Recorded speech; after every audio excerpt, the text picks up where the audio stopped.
没想到，这两个人居然考到一起去了。哈哈，越来越有意思了。这次我非把他们和魏忠贤挑起来，都敢你死我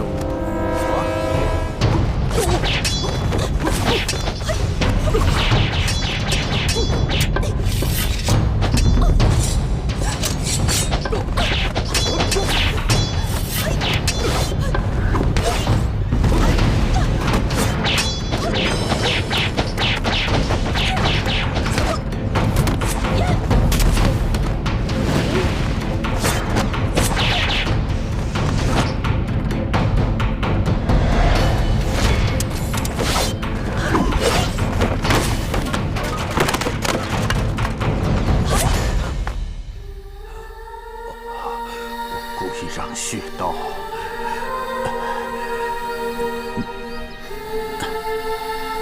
在我身上留下多道伤口。以你的资质，一定可以找到破解他招数的破绽。这血刀是谁？他是。你想告诉我什么？吴秘书。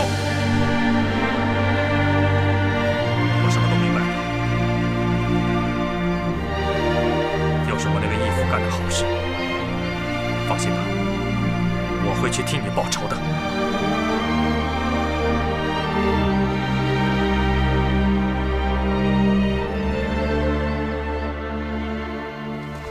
什么？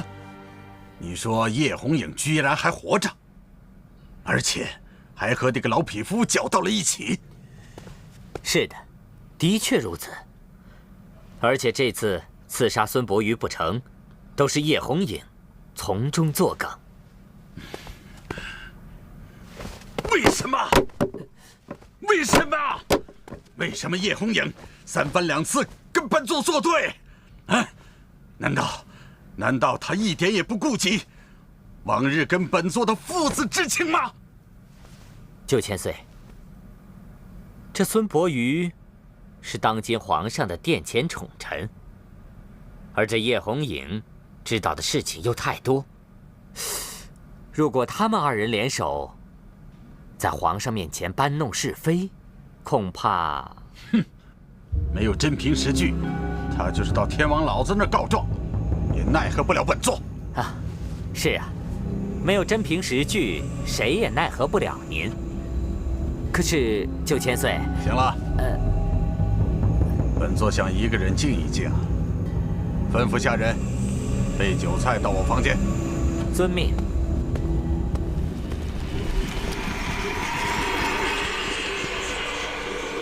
说的没错，没有证据，就是天王老子也奈何不了你。不过，万一这真凭实据被人给拿出来了呢？你还能一手遮天吗？什么？又有人要害老爷？ 而且还是在大街上，一定是那魏忠贤派来的人。这个狗贼，简直是目无王法，无法无天。姐姐，那英雄哥哥呢？英雄哥哥怎么没跟你们在一块儿啊？刚才太混乱了，我们走散了。那怎么办啊？英雄哥哥会不会遇到危险？我现在就找他去。不行。 我绝对不能让你去，太危险了。可是姑姑，说什么都没用。你是杨家唯一的血脉，我绝对不能让你有任何意外。青儿，咱们就在府里等等吧。红影武功高强，相信他一定会平安脱险的。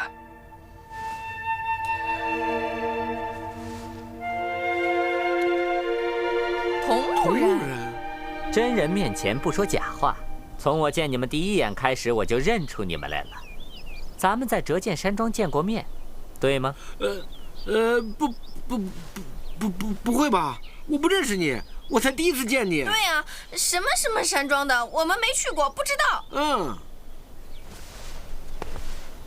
有没有认错？你们心里有数。虽然我不知道你们究竟怎么进了这里，但我想我可以帮你们。你越说我们越糊涂了。唉，我就是怕你们两个糊涂，所以特意指点你们一下。在9000岁的府里面有个密室，密室里面有一个非常重要的铁盒，铁盒里面有一份名册。真的有密室啊？密室在哪儿啊？那个密室里面机关重重，一般人是进不去的。如果硬闯，触动了机关，必死无疑。真的那么可怕？那当然，我们是同路人。不过我要提醒你们的是，到9000岁的卧室里去偷龙袍和皇冠，可比去密室里偷铁盒要容易多了。我们两个真的不明白你想说什么呀？你把我所说的话告诉叶红影，就什么都明白了。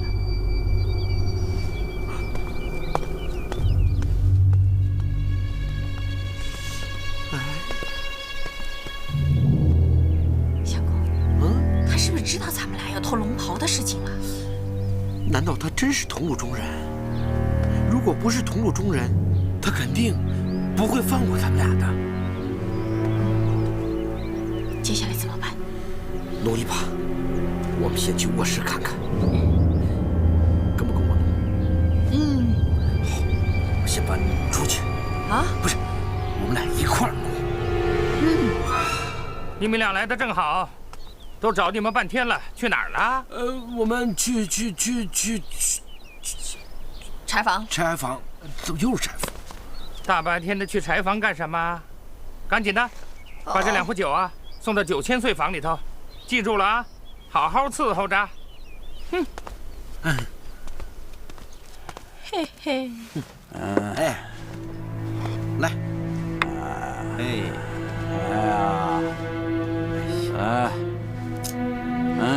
来呀！这本座满上啊！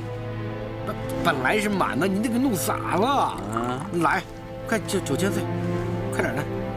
喝，满了，满的，快洒出来了都，快赶紧的，喝，满了。干啊！抽刀断水，水更流。酒入愁肠，愁更愁啊！哎呦我天哪，什么味儿？我拿真心待红颜，为什么换来的，却是他一次一次的背叛？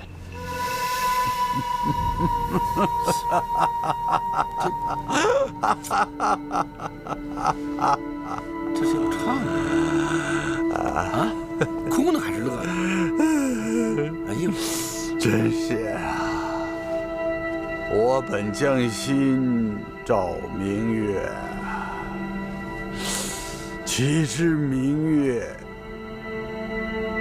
照沟渠呀！哎呦我天，这眼泪！9000岁，来，喝了就好了，快干了，我们等着你呢，快！哎，喝了就好。 9000岁，俗话说得好，一醉解千愁。你多喝2杯，不就不愁了吗？对，喝醉就不愁了啊！好，说得好，一醉解千愁。对，来，快，喝，干呢！咦，怎么又不喝了？不想喝了。你不想喝不行啊，都倒上了，多好的酒，快喝呀！对，勇敢点。来，一会儿我捏着鼻子，你喝一口，啊？干了。喝。不喝。不是，你这逗我们玩呢？快喝呀！杯子太小了，我想换个大杯子。哎呀，杯子就别换了，要不拿酒壶，拿酒壶。哎，对，别拿杯子了，这多痛快！来，拿着壶，来，9000岁，来，壶，来对准，喝，哎，来，是干。你陪我喝。我哪会喝酒啊？我不能喝酒。你不喝，我也不喝。行，那我陪你喝。9000岁，待会儿咱们这样啊，咱俩喝完以后，他再来个助兴的，胸口碎大石，绝对刺激啊！不醉不归。好，你先干，我随意。干，喝。我也喝。好，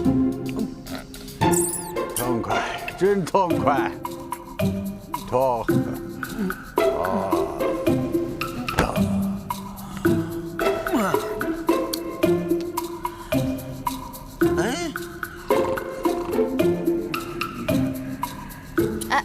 早点倒，我也不至于喝一壶酒啊。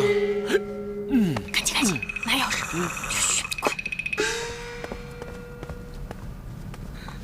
哎，这儿呢。9000岁。来，行不了。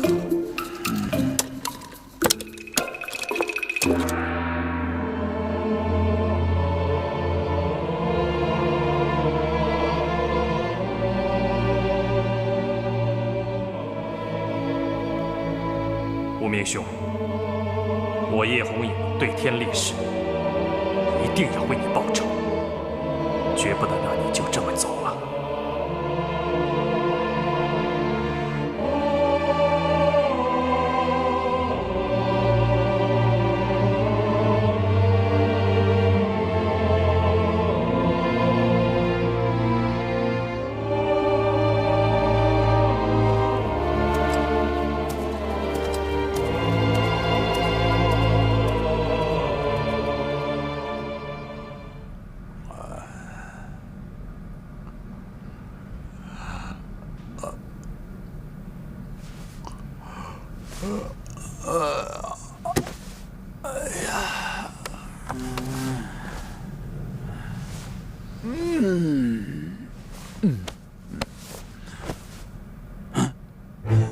糟了，钥匙！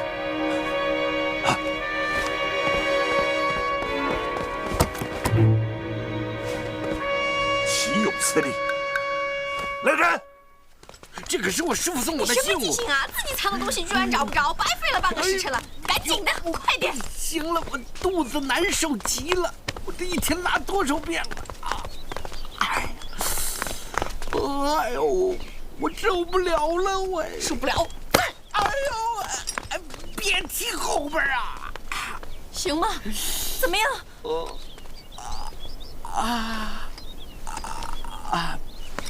不行，我现在必须找个地方痛快。不行，咱们出去再痛快吧。不行，万一在天上痛快了，地下人受得了吗？哎呀，我求你了。那我给你找个地儿，走。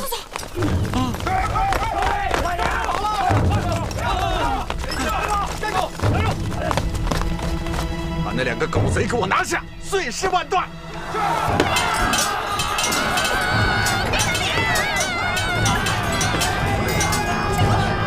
全部赶紧跑吧！再不跑，咱们就没命了！姐夫，师兄，叶红影，快走，我来断后。好。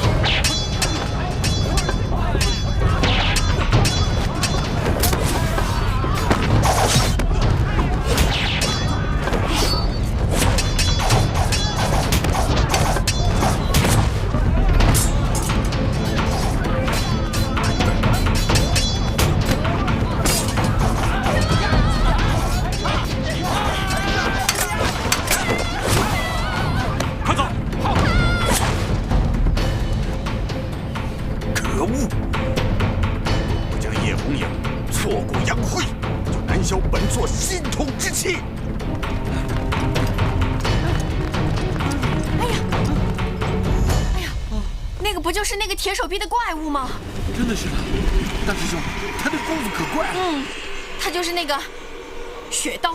对，雪刀，他就是雪刀。这个人的背影怎么那么熟悉啊？啊？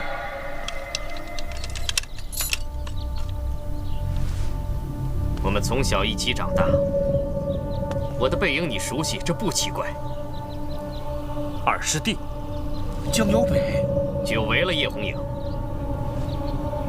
我以为你断了一只手之后会明白一些道理，却没想到你不思悔改，投靠了魏忠贤，甘心情愿当他的杀人工具。你没有资格说我。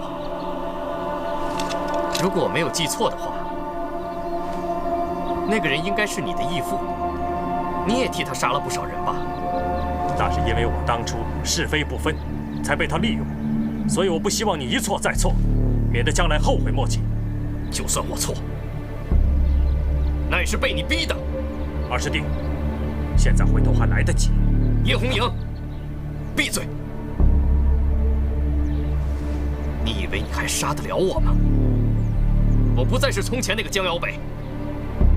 哦，对了，那个酒鬼长空无名的武功，应该不错吧？还不是一样死在我的手上？哼，想报仇吗？来啊！你们俩先走。受死！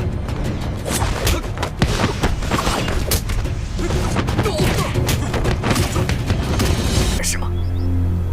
告诉我，我没有破绽。二师弟，回头吧，别再逼我。我已经回不了头了。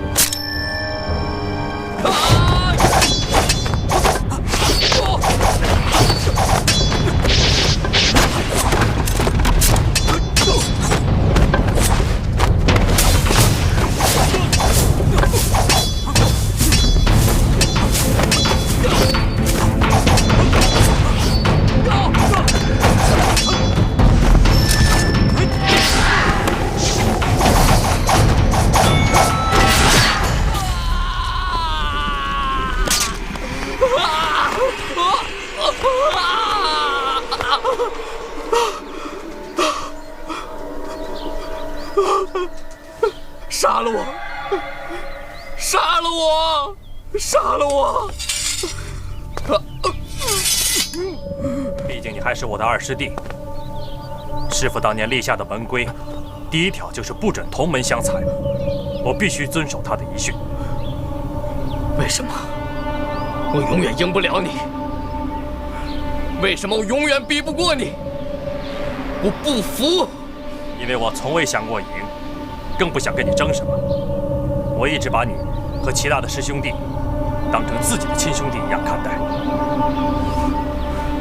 我不信，我不信！信不信随你。最后听我一句话：悬崖勒马，回头是岸，天理昭昭。若是你再执迷不悔，就算我不杀你，你也难逃天理的制裁。好自为之。叶红影，你回来！叶红影，你别走！我没输，我要打赢你！我要打赢你！我不服！我不服！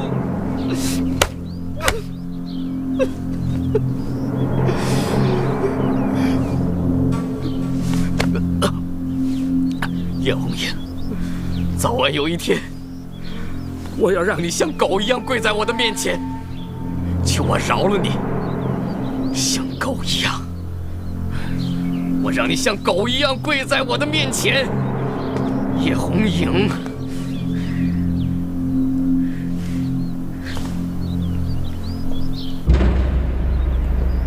雪刀，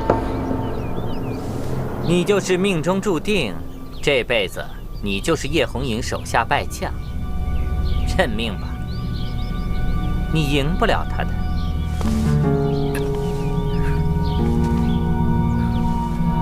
我不认命，我也不服气。长工，再给我加上一条铁臂，再教我绝世武功，再给我一次机会。机会？我已经给过你了，是你自己没把握住。上一回我为你装了一条铁臂，可你今天还是输给了叶红影。这一回我及时帮你把铁臂安回去，你还是赢不了他的。我知道了，我输给他，是因为我只有一条铁臂。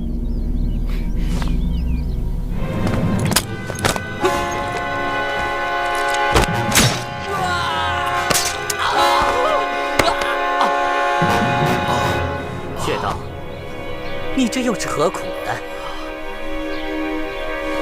求你，帮我。好，我成全你。什么？叶红影跑了？连你那个血刀也没有制服他？启禀9000岁，这个血刀其实就是叶红影的师弟。卑职精心的训练他，就是为了让他对付叶红影，可是没想到他还是输在叶红影剑下。看来如今的叶红影已经很难对付了。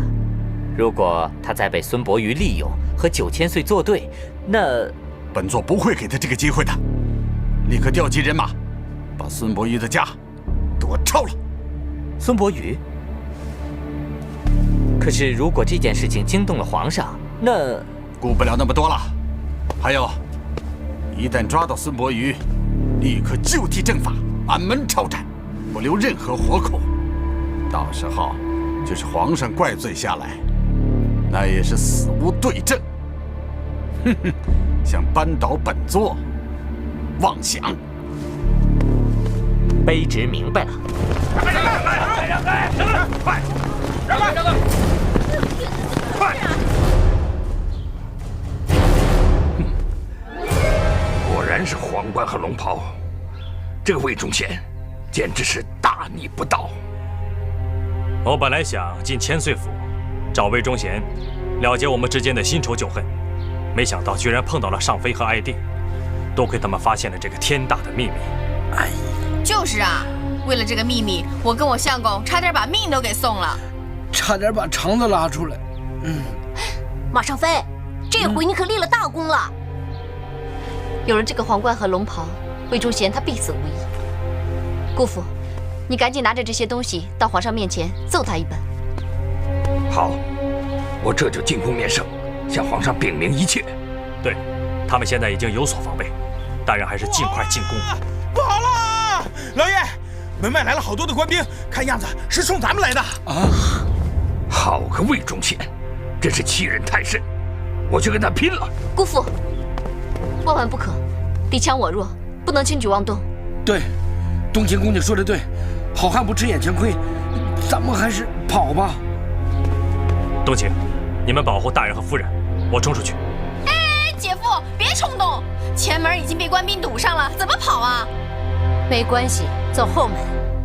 逃得了一时，躲不了一世。本座要他插翅难飞。李飞短在，立刻备轿，我就不信没人能够收拾他们。是。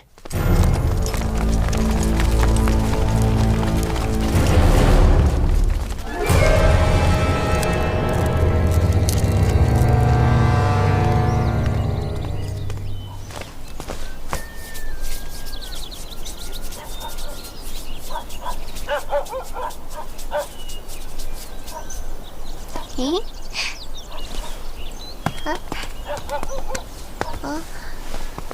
你是谁呀？这个球是你的吗？是啊。他怎么跑到我们家院子里来？还给你吧。告诉公公，喜欢这个藤球吗？喜欢。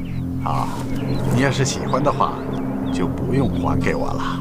公公把它送给你，好不好啊？谢谢公公。哎，好，来，哎，抛一个，高不高？高。那好玩吗？好玩。再抛一个。等等。玉莲，你看他们爷孙俩玩得多开心呢。娘，公公对我可好了，还送给我一个小球玩呢。玉莲啊，我大老远的跑来看你们一家子，你不请我进屋喝杯茶吗？请。给我啊。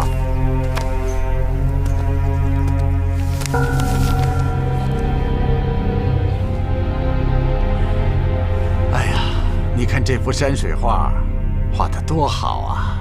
玉莲，你和本座一起来鉴赏鉴赏，如何呀？民女不懂字画，不敢乱讲。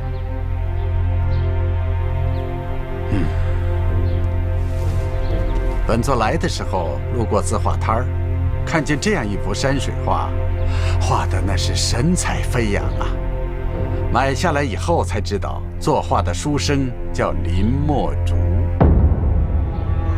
玉莲，你的相公还真是才华出众啊，天生的巧手，巧手啊！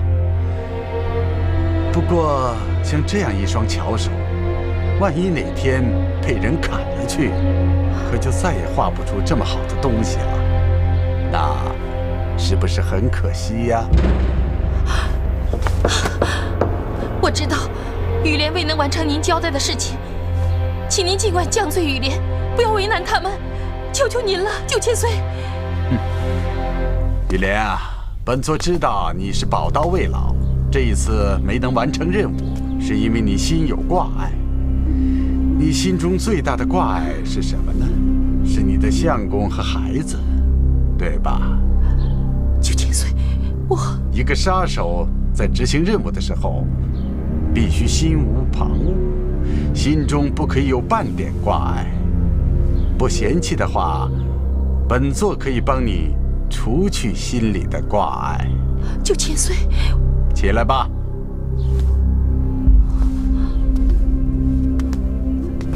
9000岁，东厂真的那么好玩吗？叔叔，你可别骗我。我一个大人怎么会骗小孩呢？过几天啊，叔叔带你去玩，好不好？好啊，那你可不可以带我爹也一起去啊？当然可以啊，你爹是一定要带着的。9000岁，飞鸾是东厂的厂工，由他亲自伺候你的相公，照顾你的孩子。我想，你总该可以心无挂碍的去办本座交代给你的事情了吧？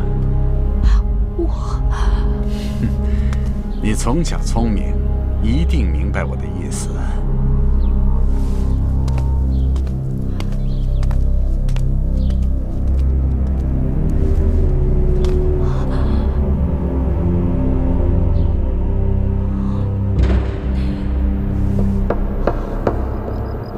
当初买下这座宅子，本想是跟你姑父夏天的时候来这儿避暑的，真没想到，今日成了咱们的避难之所了。姑姑，你也累了，早点去休息吧。晴儿，听姑姑的话，你该早点去歇息。姑姑，我不累，厅里还有一大堆人等着我去议事呢。刚才听你说，这一路上出生入死，到处奔波，好不容易到家了，先歇歇再说吧。不，我歇息不了。你想想看，我们杨家上下这么多条冤魂，这个大仇不报，晨儿怎么能歇息呢？再说了，就算不为了杨家报仇，除去这些阉党，也可以为天下的忠臣义士讨个公道。你的脾气啊，太像你父亲了。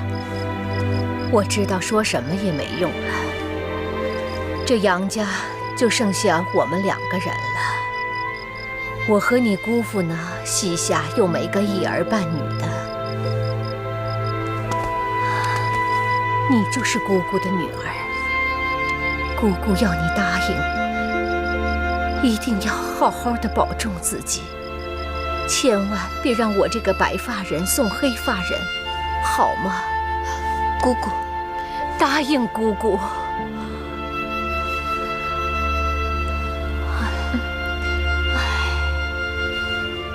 孙伯瑜那个老匹夫对本座恨之入骨，这次拿到了对本座不利的证据，一定不会放过我的。明日他一定会入宫面圣，告本座的状。李飞鸾，立刻传话给御林军统领谭坤凤，要他明日挑选200名亲信的兵勇，留守东华门，闲杂人等一律想法支走。卑职遵命。还有，告诉谭坤凤，明日东华门外不能有任何动静，绝不准派兵出城平乱。就算真的有人擅闯皇城，也不得出手阻拦，一定要等到所有的反贼全部进入城中，方可动手抓人。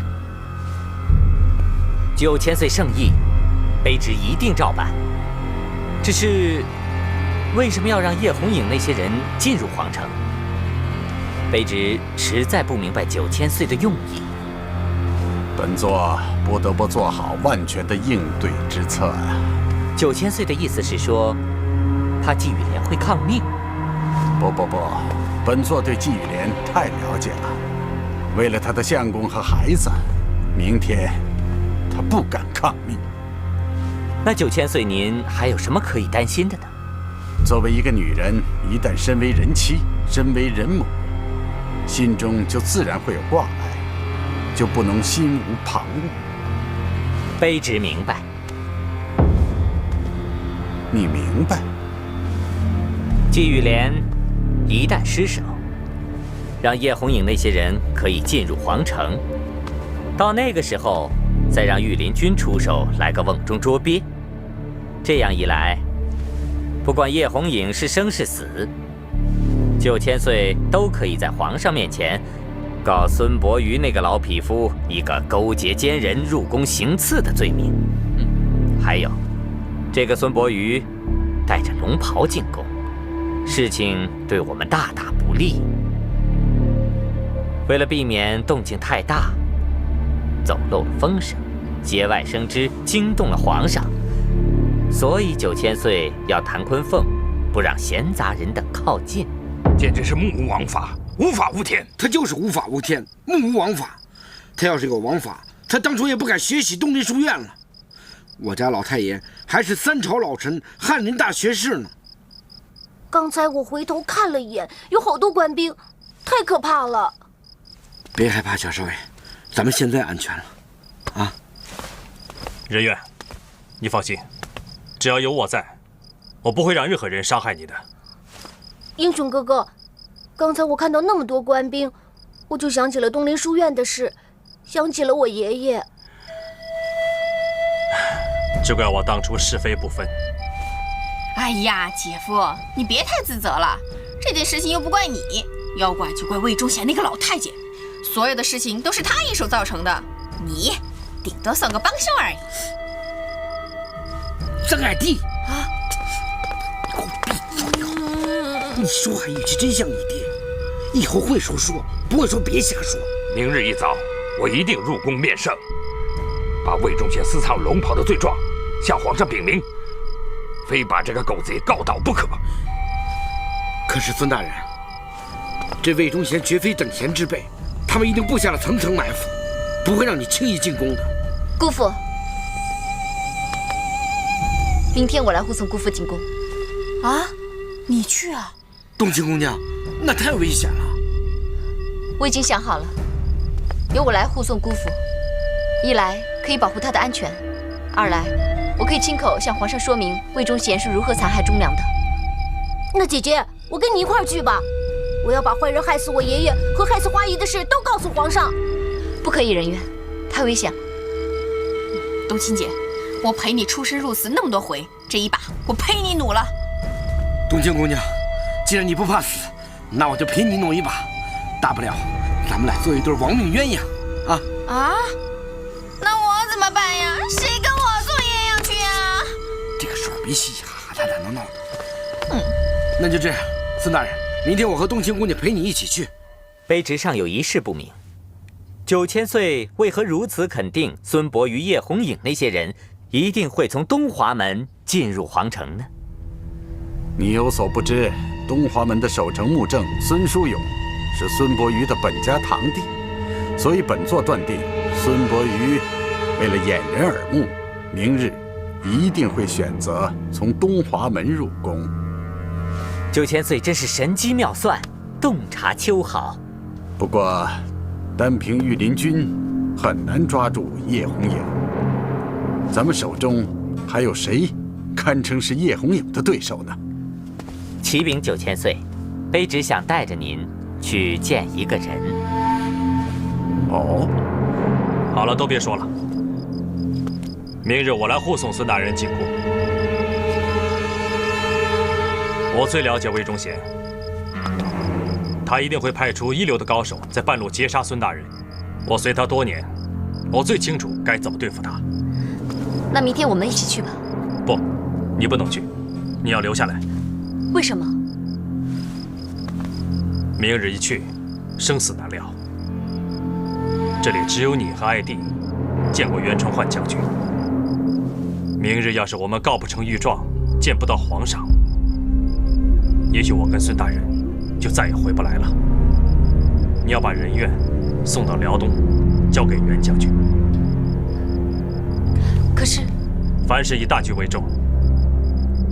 人愿身上的官印烙痕事关重大，绝不能让他落进阉党奸人的手里。大师兄，师父曾经说过，兄弟齐心，其利断金。我虽然功夫一般，但是关键时刻也可以帮你一下。还有，我一直想为东林书院那些死去的兄弟们讨回公道。既然是这样，我更应该跟你们一块儿去。人愿，你不要胡闹了，你身上的烙痕关系着太多人的性命，绝不能出半点差错。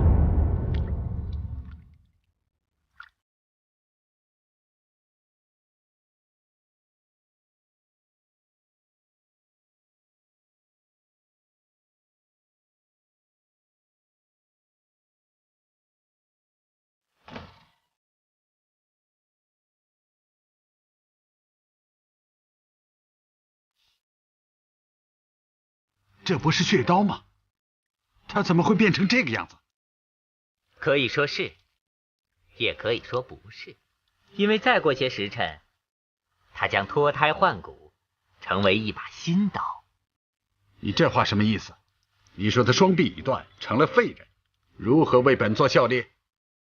启禀9000岁，这是卑职用破布子、麻樱草、丹顶红一共18种毒药熬炼而成的洗髓汤。要不了3个时辰，就可以让他身上的伤口痊愈，成为金刚不坏之身，武功内力也将大大提高。那我明白了，他恨叶红影。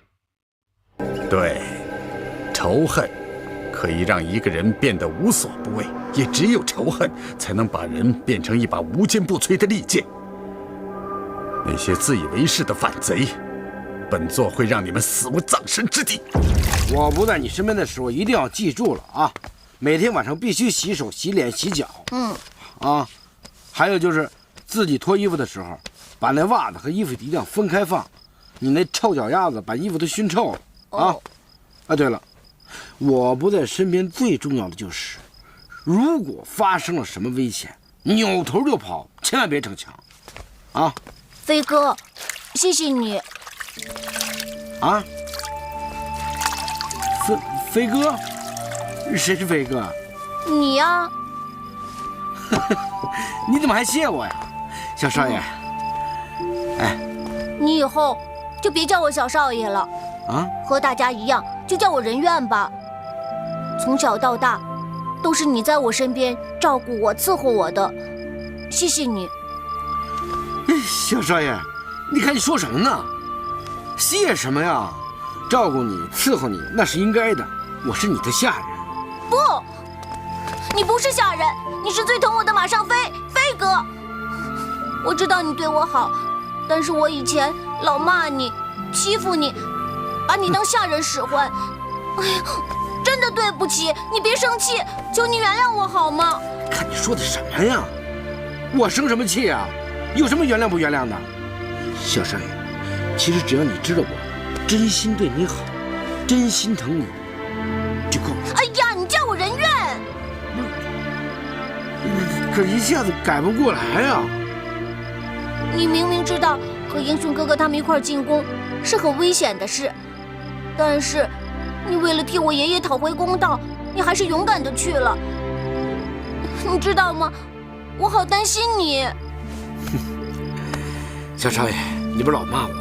说我是祸害活1000年，我就是那祸害，不怕，肯定没问题。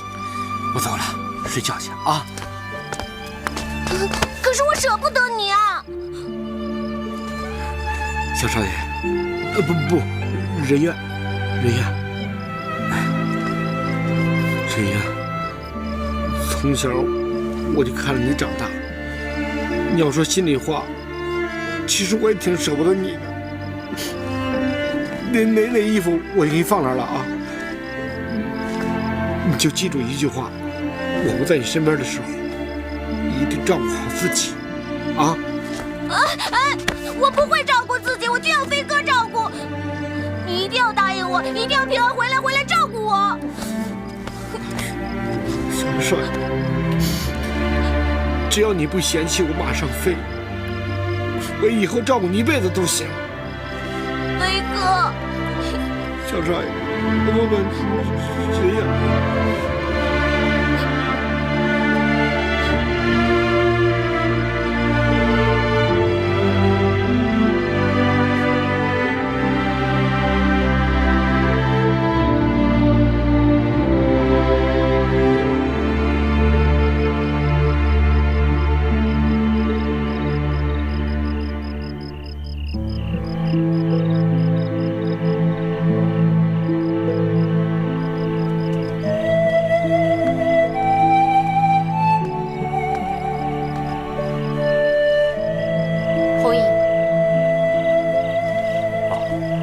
都请。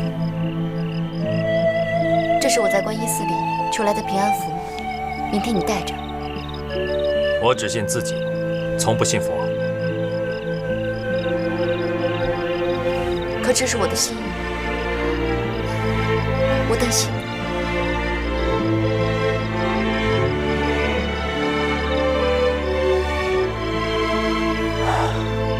如果明天我真的回不来，那也是我罪有应得。我只有用我自己的鲜血去洗清我满身的罪孽。你也实心悔改，就不要再说这样的话了。实心悔改，并不代表我没有犯过错。我现在只能尽力弥补。你知道吗？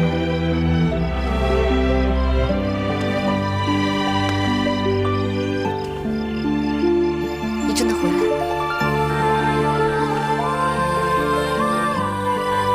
我不明白你的意思。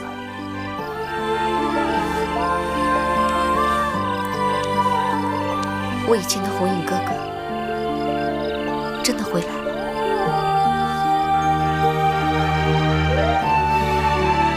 冬青，如果明天以后我们再也见不到对方，你最想对我说什么？如果真是那样，我会把想说的话永远埋在心里。我现在只想好好看着你。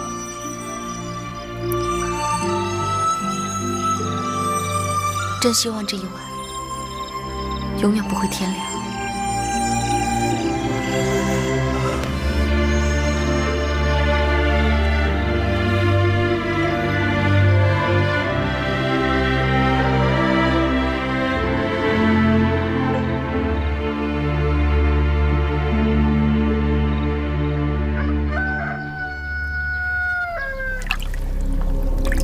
我若不肯听命于魏忠贤，他便会将蛋蛋、相公抓进东厂。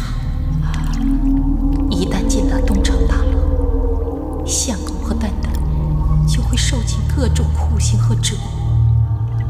我怎么能忍心让相公和孩子遭受那种生不如死的痛苦呢？可是我的对手太强了，神经营一流的杀手。若想战胜这个敌人，就必须心中没有半点挂碍，全力以赴。但是，我怎么能不惦记我的相公和蛋蛋呢？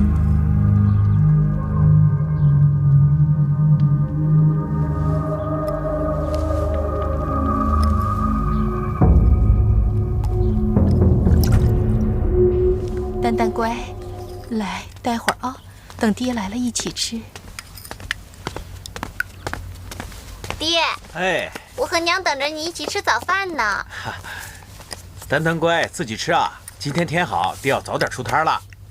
不急这一时半会儿的，过来陪陪孩子吧，别让他失望。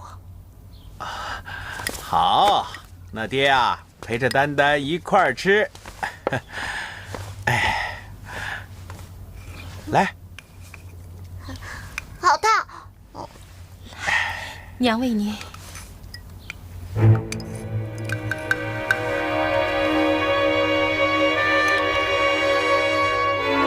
娘做的豆浆真好喝。好喝就多喝点儿。这么丰盛的早餐啊，今天是什么特别的日子吗？我只想一家人围在一起，开开心心的吃顿饭。我们平时不开心吗？娘，你怎么哭了？玉莲，怎么了？刚才不还说要开开心心的吃顿饭吗？怎么难过了？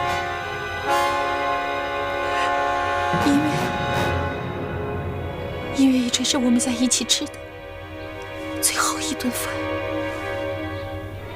什么？娘，我好困。丹丹，丹丹，丹丹怎么了？丹丹，丹丹，丹丹哪儿不舒服了？丹丹，不要再叫了。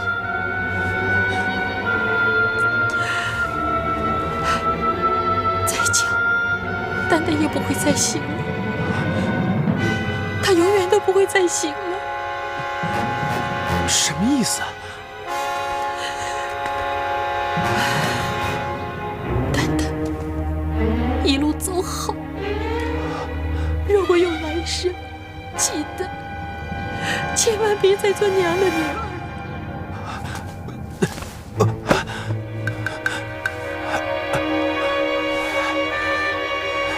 怎么回事？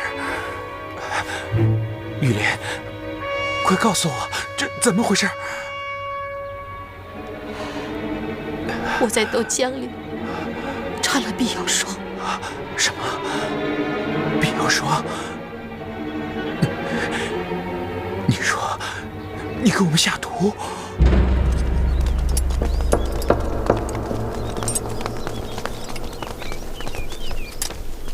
老爷，当心啊！别送了，回去吧。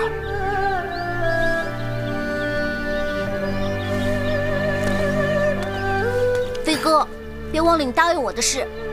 放心吧，小少爷，我记住了。艾迪，求你件事儿，替我照顾好小少爷，好好保重你自己。相公。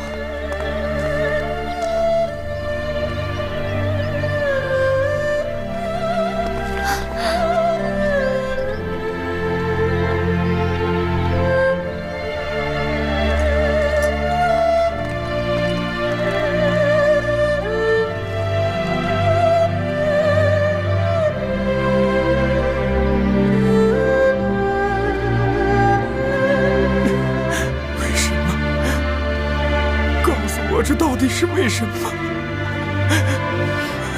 魔主，我是9000岁的杀手。你说什么？10年，我隐瞒了10年了。我以为我能永远这么隐瞒下去，我以为我能永远过着幸福无忧的平淡生活。可是，我错了，我还是摆脱不了命运的摆布。9000岁，要我去劫杀一名朝廷命官，我若是不答应，他就会把你和孩子抓进东厂大牢，我怎么忍心看着你们忍受生不如死的痛苦？就算这一切是真的，那跟丹丹的死又有什么关系？对不起，墨珠。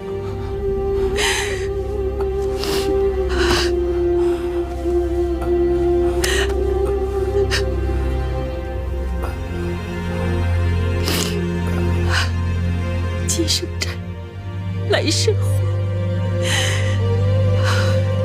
你放心，我完成了差事，会立刻到九泉之下，跟你和孩子见面的。我们一家又能团圆了。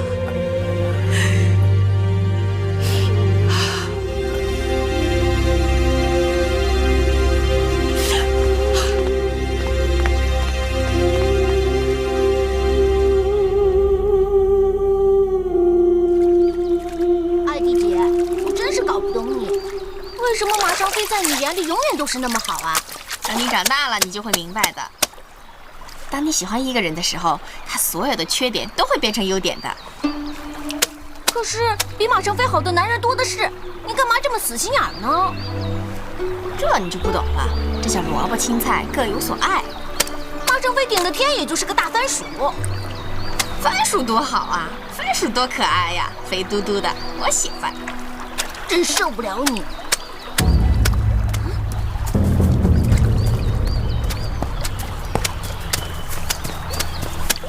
哎，艾迪姐，你看那个人。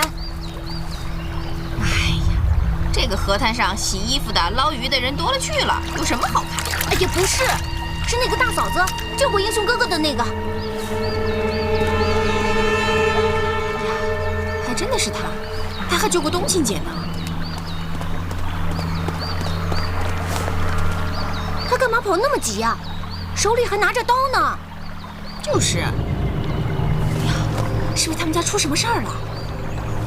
对了，这个地方离他住的地方不远，要不然咱们过去看看吧。毕竟他是英雄哥哥和姐姐的救命恩人。行，要不咱们叫上冬青姐，她主意多，咱们一起去看看。好。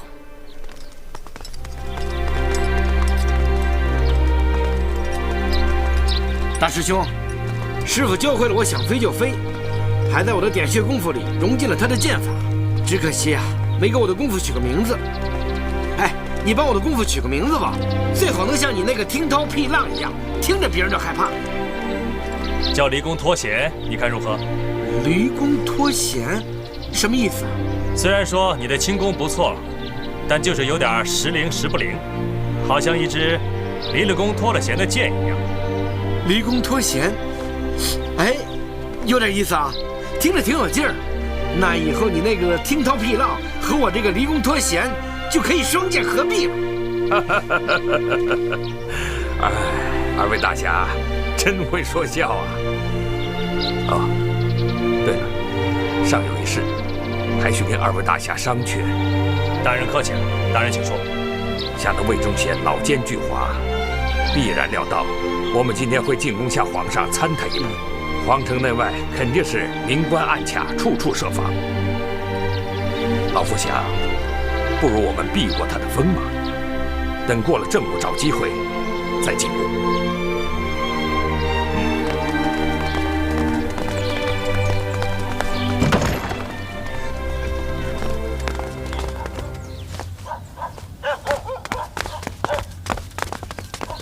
林公子，林公子，丹丹，丹丹，怎么叫不醒呢？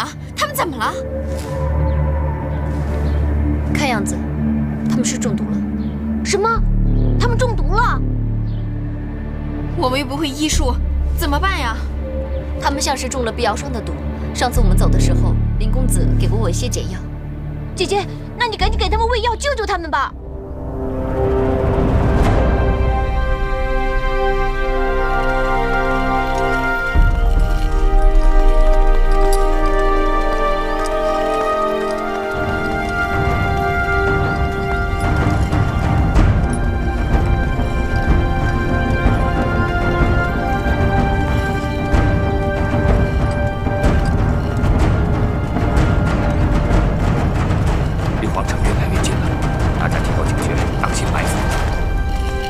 一个人都没有，空荡荡的。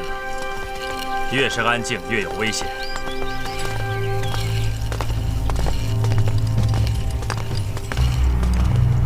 魏忠贤的爪牙耳目遍布皇城的里里外外，东华门的守城莫正官受本家兄弟从这里进攻，一定不会走漏风声。大师兄，你看那人是谁呀？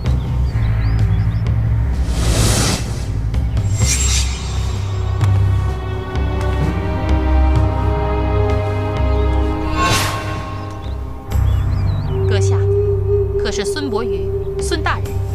在下正是。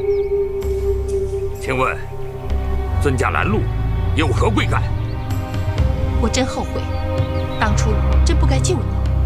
马少飞，带孙大人离开，别忘了，我们还有更重要的事。大师兄，我和你一起上吧。别说了，孙大人。